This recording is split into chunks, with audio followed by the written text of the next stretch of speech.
Welcome, this is friends. Now we have a very similar endgame to the previous one, only that white doesn't have 3 against 3, he has 3 against 2, but he has an extra B pawn.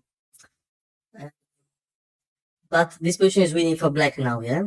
Because I will show you.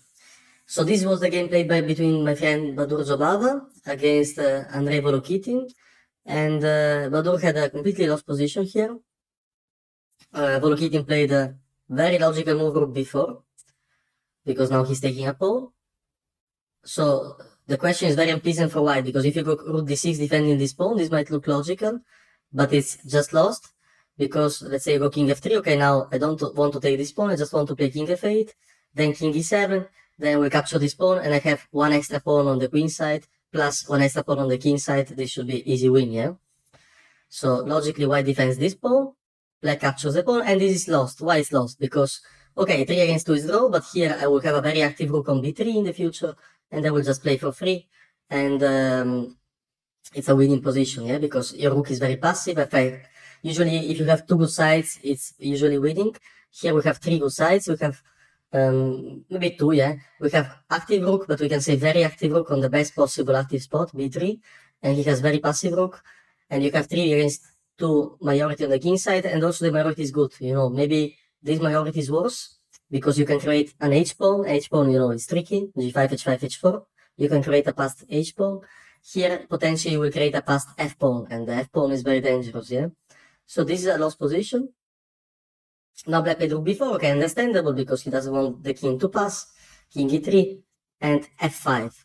This was a very serious mistake. Very important in endgames is, if you have everything, now you're just dominating, don't rush with things. You just need to improve your position.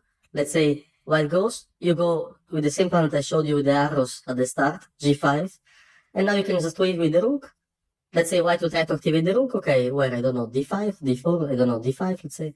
And this is easy win, because, okay, let's say push b4, okay, I try to go here now. Let's say play h3, and now I try to go here, f3. Let's say play rook d3, okay, and now I have active rook on this side, yeah? So it's absolutely winning endgame for black. It was a very bad decision to play the move f5. Why it was a very bad decision?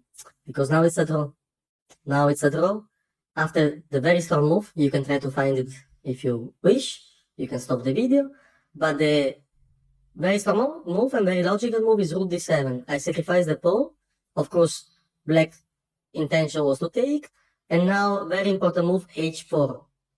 Not h3. If you play h3, it's lost now. Rook b4. And this is lost. But once you play h4, when I play rook b4, you can play rook d6. And what is the difference? So when I play rook b4 here, rook d6, I come with the king, you give check, I go with the king, check, and I can go to the g5 square at least, yeah? So that's one difference. After h4, rook d6, it's a draw, because now let's say I go with the king on g7, and you give check. I go with the king on f6, you give check. I go with the king on f7, let's say, with the idea rook d7, king e6, this is winning. But now, second idea of the move h4 is that you will be able to play h5. G takes h5 and rook takes h6. And this is a much better version of the 2 vs1, because it's impossible for black to create a pass pawn for free. Maybe black can sacrifice a pawn and have a pass pawn, but it's not the same. To have this structure is much better for black. And this is a draw position. You cannot win this. Also, this pawn is going to be lost, yeah?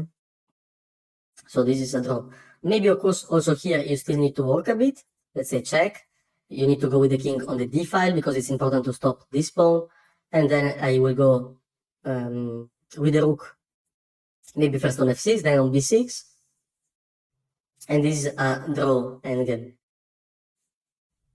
So you see, Master Volokitin gave to Badur Jobava a huge chance. After rook d7, it's objectively a draw. Okay, another question is what happens if black plays g5 here? But then you can play rook d5, yeah, and this is weak. Let's say now you take on b2, I take on f5, but of course this is simple draw. Instead, white played king d3, it was a bad decision, because now it's just lost itself, the position. Rook f6, b4, rook c6. Yeah, and second, another mistake was played here. Now the easy win was g5, f4. And now rook c6 was second serious mistake. I don't know why, because black has everything. All you need to do is to push. But he played rook c6 and b6. This was a very bad decision. And now the drawing move was b5. Of course, only move rook e6, otherwise I give check. And after rook e6, I play king d4, and it's not the same because now your rook doesn't have so many squares, yeah? And it's draw after both rook h7 and rook d8. After rook h7, let's say king g6, I go rook c7. This is the idea. If you play f4, I will take and play rook c6. Let's say you defend, and now it's easy draw in the pawn endgame. Of course, also this has to be calculated, but it's a draw, yeah? h4, h5, and white will be in time to play the drawing position, yeah? So b3, king g7, and this is, of course, draw.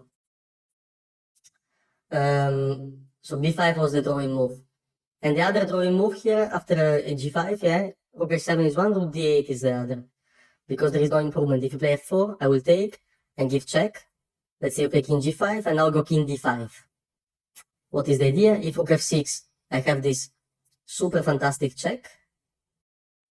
Only check. What is the point? After king f5, now I take, and now king e4, and you lose the pawn. And if you go with the rook, let's say on e2, now I go king c6 and counterplay.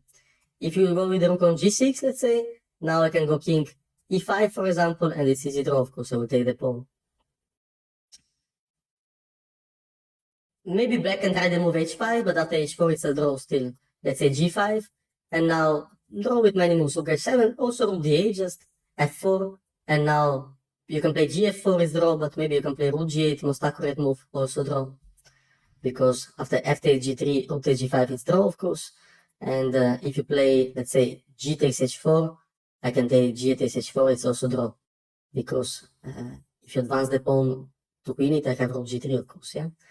And how to improve, not clear. Let's say play rook e1 to, with some improvement tries, okay, I can give check and take the pawn, yeah? So b5 was the second chance white got. And king e3, king g5, and rook c3, and now was easy win, yeah? Now rook is on the most active spot, now it's white who has the king cut it off, and of course now it's easy win, yeah? For black, and now white resigned.